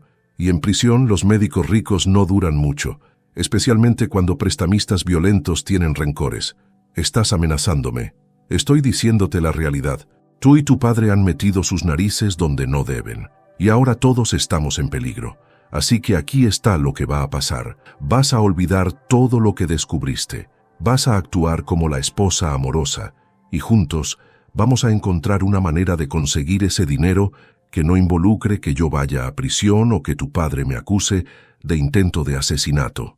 ¿Entendido? ¿Y si me niego? Entonces hago algunas llamadas. Méndez estará muy interesado en saber sobre la fortuna de tu padre. Y créeme, los métodos de Méndez para extraer dinero son mucho peores que cualquier cosa que yo haya planeado. A través del teléfono, escuché pasos acercándose rápidamente. Ramón, corriendo hacia la habitación del hospital. Aléjate de ella. La voz de Ramón resonó. Ahora, ¿quién demonios eres tú?, preguntó Diego. Ramón Torres, investigador privado, y cada palabra que acabas de decir fue grabada. Amenazas, conspiración para cometer asesinato, admisión de fraude. Tenemos todo. ¡Sal de aquí! ¡Esto es propiedad privada! Natalia, vámonos, dijo Ramón firmemente. Escuché movimiento, forcejeo, Diego gritando, alarmas médicas pitando, enfermeras corriendo. Y luego, la voz de Natalia, clara y fuerte. Se acabó, Diego, se acabó. La grabación de la confesión de Diego cambió todo. A la mañana siguiente, Ramón, Natalia y yo nos sentamos con los detectives Morales y Ramírez en la estación de policía, reproduciendo el audio completo de la conversación en el hospital. Escucharon en silencio mientras la voz de Diego admitía planear mi asesinato, discutía matar a Natalia por herencia, amenazaba con involucrar a el tiburón Méndez y revelaba detalles sobre Sandra Elizondo que nunca habían sido públicos. Esto es sustancial, dijo Morales cuando terminó la grabación, intercambiando miradas significativas con Ramírez. Admisión directa de conspiración para cometer asesinato, múltiples víctimas. Suficiente para órdenes de arresto tanto para Diego Salazar como para Valeria Cortés. ¿Qué hay sobre mi padre?, preguntó Natalia, su voz firme a pesar de las ojeras que revelaban una noche sin dormir. Diego afirmó que papá intercambió las copas intencionalmente. Esa es una situación complicada, admitió Ramírez. Técnicamente, si el doctor Ruiz vio veneno siendo vertido en su copa y deliberadamente intercambió las copas, hay un argumento legal de que cometió agresión. Sin embargo, hizo una pausa, eligiendo palabras cuidadosamente, dado que Diego admitió en la grabación que planeaba envenenar al doctor Ruiz y dado el contexto de amenaza inminente a la vida, cualquier fiscal razonable vería esto como defensa propia justificada. Entonces no presentarán cargos contra mi padre. No puedo prometerlo definitivamente. Esa decisión viene del fiscal del distrito, pero mi recomendación será que no. El doctor Ruiz enfrentó una amenaza de muerte inmediata y reaccionó para proteger su vida. Eso es defensa propia legítima. El alivio me inundó, aunque sabía que todavía había riesgos legales, pero al menos ahora teníamos evidencia clara de que Diego era el agresor, no yo. ¿Qué hay de el tiburón Méndez?, preguntó Ramón. Diego lo mencionó específicamente como amenaza. Ya estamos coordinando con crimen organizado, dijo Morales. Méndez ha estado en nuestro radar durante años por usura y extorsión violenta. Si podemos usar a Diego para construir un caso contra Méndez también, sería beneficio adicional. ¿Diego cooperaría?, pregunté. ¿Testificar contra Méndez a cambio de sentencia reducida? Es posible. Hombres como Salazar son cobardes en el fondo. Cuando enfrenten décadas en prisión, frecuentemente voltean contra sus cómplices. Ramírez cerró su libreta. Vamos a arrestar a Diego esta tarde. Ya está lo suficientemente recuperado médicamente para ser trasladado a custodia policial. Y tenemos equipos coordinando con autoridades de Bahamas para localizar y extraditar a Valeria Cortés. Esa tarde, observé desde distancia, Natalia insistió en que no estuviera presente, mientras oficiales arrestaban formalmente a Diego en su cama de hospital. Le leyeron sus derechos, lo esposaron a pesar de sus protestas débiles sobre su condición médica y lo escoltaron hacia un vehículo policial, esperando. Las cámaras de noticias ya estaban ahí, alertadas por alguna filtración departamental, capturando imágenes del empresario acusado de planear asesinatos por herencia. La historia explotó en medios locales durante los siguientes días. Cirujano prominente escapa de muerte por envenenamiento, yerno arrestado, gritaban los titulares. Reporteros acamparon fuera de mi casa, del hospital, intentando conseguir declaraciones. Decliné todos los comentarios, siguiendo el consejo de Ramón, de mantener silencio hasta después del juicio. Valeria Cortés fue localizada en Nassau 3 días después, arrestada en su hotel de lujo. Luchó la extradición inicialmente, pero finalmente fue devuelta a México, enfrentando cargos como cómplice en conspiración para cometer asesinato. El caso contra Diego era sólido. Además de la grabación de confesión, Ramón había recopilado evidencia exhaustiva, registros financieros mostrando las pólizas fraudulentas, mensajes entre Diego y Valeria discutiendo el plan de asesinato, testimonios de ex socios comerciales sobre las deudas de Diego, e incluso nueva evidencia sobre Sandra Elizondo que sugería fuertemente que Diego había estado involucrado en su muerte. 2 semanas después del arresto, el abogado de Diego contactó a Ramón con una oferta. Diego testificaría contra el tiburón Méndez, proporcionaría información sobre la red de usura de Méndez y se declararía culpable de todos los cargos a cambio de una sentencia de 25 años en lugar de cadena perpetua. ¿Deberíamos aceptar?, me preguntó Natalia cuando discutimos la oferta. Estábamos en mi casa, bebiendo café que ninguno tocaba, procesando cómo nuestras vidas habían sido destrozadas y reconstruidas en solo 3 semanas. Es tu decisión tanto como mía, respondí. Es tu esposo. Bueno, pronto será tu exesposo. 25 años significa que saldrá cuando tenga 60. Todavía joven suficiente para reconstruir una vida. Parte de mí quiere que se pudra en prisión para siempre. Lo entiendo. Pero 25 años es tiempo significativo. Y si su testimonio ayuda a meter a Méndez en prisión también, salva a otras víctimas potenciales. Natalia asintió lentamente. Acepta la oferta, pero con una condición. Diego firma el divorcio inmediatamente, renuncia a cualquier reclamo sobre cualquier propiedad y acepta orden de restricción permanente. No quiero verlo nunca, ni siquiera cuando salga en décadas. Hecho. El juicio fue rápido.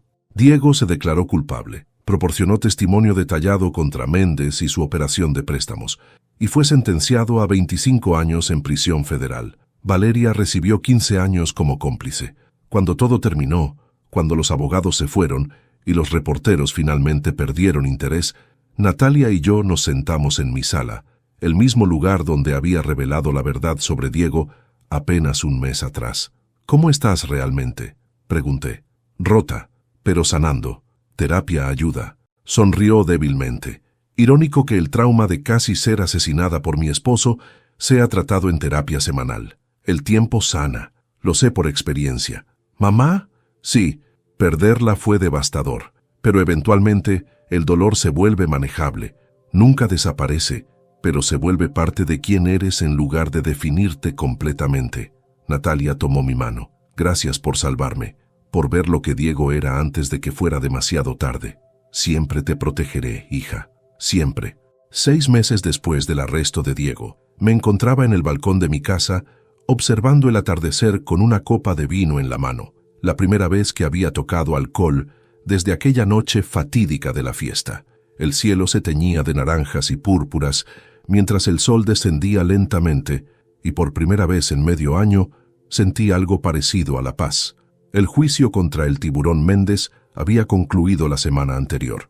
Gracias al testimonio detallado de Diego sobre la operación de usura de Méndez, nombres, cantidades, métodos de extorsión violenta, el prestamista y 6 de sus asociados habían sido condenados a sentencias que iban de 15 a 30 años. El fiscal me había llamado personalmente para agradecer nuestra cooperación, señalando que habíamos ayudado a desmantelar una de las redes criminales más peligrosas de la ciudad. Irónico, ¿verdad?, había comentado Ramón cuando le conté sobre la llamada. Diego trató de matarte y terminó ayudando a meter en prisión a docenas de criminales. Tal vez hizo una buena acción sin pretenderlo. Una buena acción no borra intentar asesinar a 2 personas, había respondido. Pero entendía el punto. A veces, el bien emerge del mal de formas inesperadas. La puerta del balcón se abrió detrás de mí. Natalia salió, llevando su propia copa de vino y una expresión más ligera de la que había visto en meses. El divorcio se había finalizado hacía 3 semanas, rápido y sin complicaciones, dado que Diego estaba en prisión y ansioso por cooperar con cualquier cosa que acelerara su situación legal. ¿Interrumpo?, preguntó. Nunca. Siéntate. Se sentó en la silla junto a la mía, suspirando con lo que sonaba como alivio genuino. Los papeles llegaron hoy. Oficialmente ya no soy Natalia Ruiz de Salazar, solo Natalia Ruiz de nuevo. ¿Cómo te sientes? Liberada, asustada, aliviada, todo a la vez. Tomó un sorbo de vino. Mi terapeuta dice que es normal tener emociones conflictivas, que el duelo por un matrimonio falso es tan válido como el duelo por uno real. Tu terapeuta es sabia. Lo es. También me sugirió algo que quiero discutir contigo. Natalia me miró directamente, sus ojos, tan parecidos a los de Lucía, serios pero esperanzados. Quiere que considere escribir sobre mi experiencia, publicar mi historia. Dice que podría ayudar a otras mujeres que están en relaciones manipuladoras o abusivas que no ven las señales de peligro. La idea me sorprendió. ¿Te sentirías cómoda haciendo pública toda esta historia? Parte de mí, no. Es vergonzoso admitir que fui tan ciega, tan manipulada, pero otra parte piensa, si mi historia salva aunque sea a una mujer de un Diego Salazar, vale la pena la incomodidad. Hizo una pausa. ¿Qué opinas? Opino que eres increíblemente valiente y que tu madre estaría orgullosa de la mujer en que te has convertido. Si crees que compartir tu historia ayudará a otros, tienes mi apoyo completo. Natalia sonrió, lágrimas brillando en sus ojos. Gracias, papá. Eso significa todo para mí. Nos sentamos en silencio cómodo observando el cielo oscurecerse. Finalmente Natalia habló de nuevo. ¿Sabes lo más extraño? A veces todavía pienso en buenos momentos con Diego, viajes que hicimos, conversaciones que tuvimos, y me pregunto qué fue real y qué fue actuación. Probablemente una mezcla de ambas. Los manipuladores más efectivos no mienten todo el tiempo. Mezclan suficiente verdad con la mentira para hacerla creíble. Es posible que Diego tuviera momentos de afecto genuino hacia ti, incluso mientras planeaba asesinarte. Eso lo hace más retorcido de alguna manera. Sí, pero también significa que los buenos recuerdos que tienes no invalidan completamente lo que viviste. Puedes guardar lo que fue real y descartar lo que fue manipulación. Mi terapeuta dijo algo similar, que no tengo que borrar 3 años de mi vida, solo recontextualizarlos. Mi teléfono vibró. Un mensaje de Ramón. ¿Viste las noticias? Valeria intentó apelar su sentencia. Negada. Los 15 años se mantienen. Le mostré el mensaje a Natalia. Ella asintió con satisfacción. Bien, ella era tan culpable como Diego, tal vez más. Ella lo presionaba constantemente para acelerar el plan. La justicia no siempre es perfecta, pero en este caso creo que prevaleció. ¿Y nosotros, papá? ¿Prevalecimos también? La miré, viendo no a la niña que había criado, sino a la sobreviviente fuerte que se había forjado en el fuego del trauma y la traición. Sí, hija, prevalecimos, sobrevivimos y eventualmente prosperaremos. Ella tomó mi mano, apretándola. Gracias por intercambiar esas copas, por salvar tu vida, porque si hubieras muerto esa noche, yo habría sido la siguiente. Y nunca habría sabido la verdad sobre Diego hasta que fuera demasiado tarde. Instinto quirúrgico, décadas de tomar decisiones en fracciones de segundo, en salas de operaciones. Ves un problema, reaccionas inmediatamente, lidias con las consecuencias después. Bueno, tu instinto quirúrgico nos salvó a ambos y destruyó una red criminal en el proceso. No está mal para una noche de trabajo. Reímos, risa genuina, liberadora, el tipo que solo viene cuando has sobrevivido lo peor y descubierto que puedes seguir adelante. El atardecer se completó, dando paso a la noche estrellada. Natalia eventualmente se fue a su apartamento. Había rechazado mi oferta de quedarse en la casa, insistiendo en que necesitaba reconstruir su independencia. La observé conducir.